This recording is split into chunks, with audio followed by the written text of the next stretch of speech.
Puji Tuhan saudara sekalian, saya percaya kita semuanya diberkati Tuhan dalam keadaan sehat. Dan mari kita sama-sama rendah hati dan belajar firman Tuhan. Oke, kita berdoa. Terima kasih Tuhan Yesus atas kebaikan Engkau. Terima kasih atas kasih sayang Engkau. Terima kasih Tuhan Yesus atas pelindungan Engkau. Dalam nama Engkau Tuhan Yesus kami serahkan waktu semuanya ini di tangan Engkau. Urapi hamba Engkau yang menyampaikannya, supaya kami semuanya bisa dikuatkan oleh firman Engkau. Dalam nama Engkau Tuhan Yesus kami telah berdoa. Amin. Saudara sekalian, di 1 Yohanes 3 ayat 17, barang siapa mempunyai harta duniawi dan melihat saudaranya menderita kekurangan, tetapi menutup pintu hatinya terhadap saudaranya itu, bagaimanakah kasih Allah dapat tetap di dalam dirinya? Nah, ayat ini sederhana. Ayat ini mengajar kita supaya kita mau belajar bagaimana membantu orang. Kemarin dengan tidak sengaja saya lihat YouTube, ada satu orang yang kaya raya di Singapura dan dia sukses sekali. Dan dia tanya, what is the meaning of happiness? Apa sih artinya dengan bahagia? Kalau dulu dia bilang, menurut saya bahagia itu adalah saya mempunyai kuasa, saya mempunyai banyak uang, saya mempunyai popularitas yang cukup tinggi di masyarakat. Itulah sukses. Tetapi waktu berjalan saya sudah berumur, hampir umur 60 tahun, baru saya sadar sebenarnya sukses itu bukan karena sebanyak berapa uang kita yang ada, tetapi belajar untuk membeli, membantu seseorang dalam waktu dia susah, pada keadaan dia down, bukan dengan uang, tapi waktu juga. Nah, inilah yang bisa menjadikan kita jadi manusia yang bahagia. Wow. Dan orang ini luar biasa sekali ya. Jadi marilah kita jangan bilangin, Pastor, saya kan belum punya uang, bagaimana bantu orang? Kadang-kadang bantu orang itu bukan uang, tapi kasih kita, perhatian kita, cukup itu.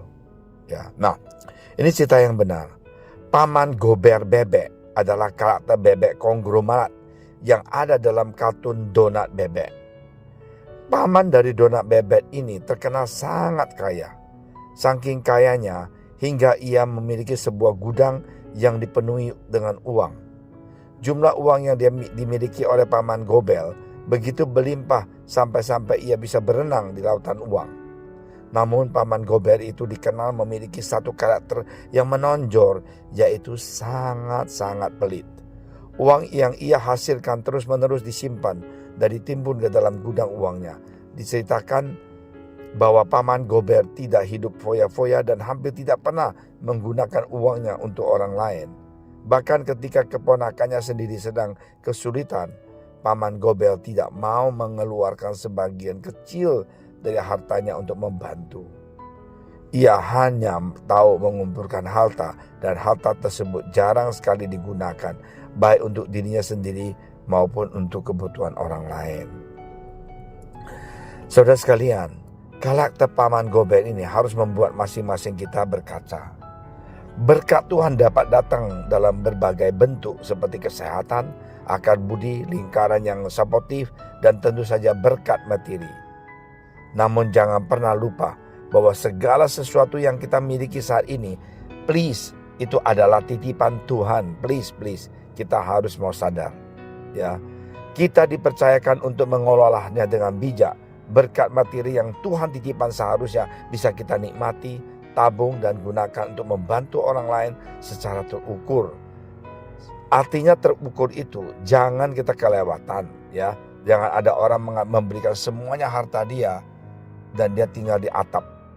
Dia tinggal di rumah yang kecil. Nah, itu juga tidak benar. Jangan seperti Paman Gober yang hanya tahu menabung, hanya save, tanpa pernah digunakan, spend, dan diberikan untuk give other people.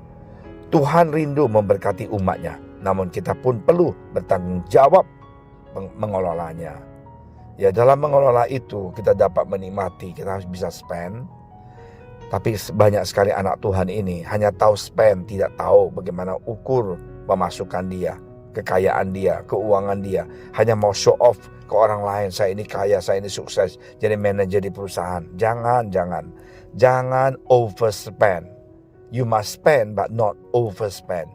Jangan kelewatan pakai. Harus mau minum Starbucks, harus mau ke cafe, harus mau makan di restoran tiap minggu. Nggak bisa kayak gitu. Kita juga mau belajar save money. Save itu irit dan kita mau simpan dan juga membagikan gift. Jangan terlalu sibuk mengumpulkan harta hingga lupa cara menikmatinya. Ini penting sekali. Di sisi lain kita juga harus bijak dalam menabung atau menginvestasikan berkat materi yang telah Tuhan berikan sebagai simpanan masa depan. Jangan kita sudah tua nggak punya uang jadi gembel, pengemis, itu juga tidak benar. Yang terakhir dan yang tak kalah penting, Tuhan memberkati kita agar kita dapat menjadi saluran berkat bagi orang lain.